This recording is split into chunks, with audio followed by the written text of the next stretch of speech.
өнөөдрийн үндэсний суперлигийн эхний тоглолт Баярын шийдвэрлэгүүд томс Эрдэнэтрийн Рикс Түмэн ашигтантай хинтээ Чингис Сити тоглолт гэсэн аль байл баг нь хамгийн сүүлчийн тоглолтод хожигдсон хинтээ Чингис Сити баг дороо танангаар хожигдсон бол Эрдэнэтрийн Рикс эхний тоглолтод 2-1 төгсөж хожигдсон. За ингээд 7 сумжийн мастер Бадрахын алсын зан нэгэн шилжилт амжилттай боллоо. За Бадрах лиг эхний тоглолтод холын цай 8 шилжилт амжилттай олгодсон. Энэ өдөр ч мөн гайхалтай байсан. За үүний дараагаар Гүнсэн Ордогийн тоглолт амжилттай болж байна. Чингис Ситигийн багийн ахлагч. За тоглолтыг нэлээд гайгүй тавьсан Эрдэнэтрийн Рикс ч 2 дугаараа эхлээд Афа Моужекигийн тоглолтоо 1-р дөрөвсөлийн тоглолтоо байна. За тоглолтын эхний хагас дайдал богод тун тэнцэг өрсөлдөөнийг үзүүлсэн. Үүний дараагаар дахиад Бадрахын алсын зай нэгэн шидэл. За Бадрахын тоглолтод холын цай шилжилтийн хөв болон өндөр байсан.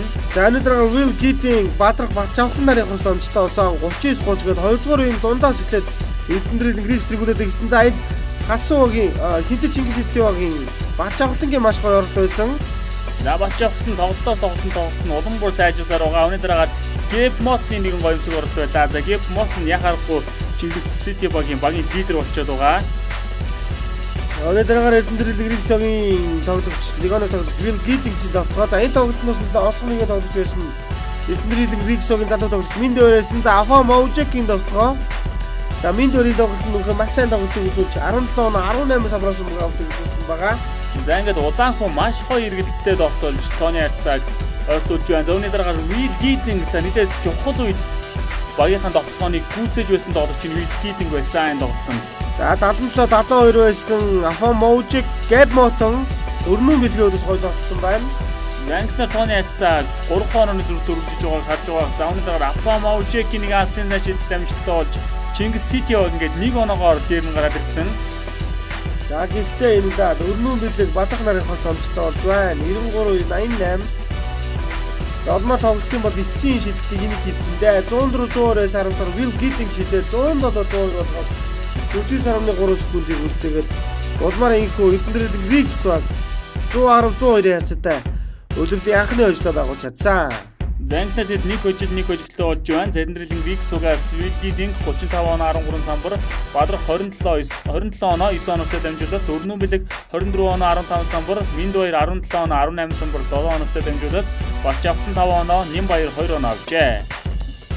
Харин хэд Чингис Сити угаас Гэб Мотон 37 оноо 12 самбар 9 оноостой дамжуулт гэдэг тэрбэл давлыг төгсөн. Афа Моужек 26 оноо 10 самбар, Батчавхан 12 оноо 9 самбар, Улаанхуу 12 оноо 7 самбар, Гүнсэн Ордоо 8 оноо 6 самбар, Хүлгэрт 3 оноо 2 самбарыг тулж авчээ. Зангнаа хинтээ Чингис Ситиг 2 хожил 3 хожигдолтой болж байна.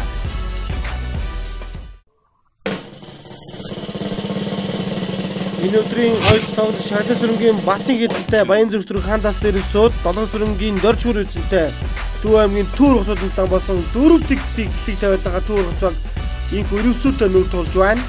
Зарим өрөвсөд багийн хувьд бол өдрөөс өдөр тоглолтод сайжирч улам бүр уучраа олсоор байгаа хүчрэг бага. За ингээд Цэвэр Доржийн тоглолт амжилттай маш гоё тоглолт амжилттай боллоо. За үүний дараагаар Түүр ус багийн тоглолтоо мэрэгний ямар гоё амжилт байсан бэ? Холмс Жуниор тоглолтыг гүйцээж байна. 19-17-аас улмаар 31-25 байсан энэ удаад сэлгээ гарч хотон тоглог Чимбатрын алсын зай шилжилт оновчтой оног ойртуулсан. За ингээд 40-37-аас харамсгаар Трэш Жойнер дахиад алсаа шидсэн. За энэ тоглолт төчгөн багуудын тоглолтод олон хүний анхаарлын төвд байсан тоглолт гэж хэлж болно. Тин Акол самраас нэг нэмж тоглолоод эргэцүүд 7 оноогоор тоглолтыг хөшөөж эхэлж байна. За энэ тоглолтод багийн лидер Дональд Бүүн 10 хаан тоглолтыг үзүүлсэн. За Жойнерийн хувьд нэг онцлогтой гол нь 3-50% шийдэж байгаа. 10 шидэж 5 нь бол энэ өдөр бол байндаа тусгасан байгаа. За ингээд Тин Аколын харигийн тоглолт амжилттай болсон бол энэ удаад Дорж Арилтын за Чадраа болын гоё оролт байлаа. Чадраа бол энэ тоглолтод бас маш сайн тоглолтыг үзүүлсэн. Шинэ удирлынхаа хамгийн сайн тоглолтыг үзүүлсэн Чадраа болын хувьд. За мэдээж Трэш Жойнер энэ өдөр 30 оноо 14 самраас өнөөдөр багаад ирүүлсэн байгаа. Ингээд 79-69-ээс дахиад Баярбат хотон тоглолтоор гарч сэргээ гарч ирээд бас нэг нэмэлтээр тоглолтод гүйцэтгсэн. Улмаар Трэш Жойнер дээр энэ удаад хаалт хийсэн. Эргүүлээ Түүр усаг хурдан тоглолтод орсон. За Холмс Жуниор өмнө авсан Тин Акол түүнийг боловч байна.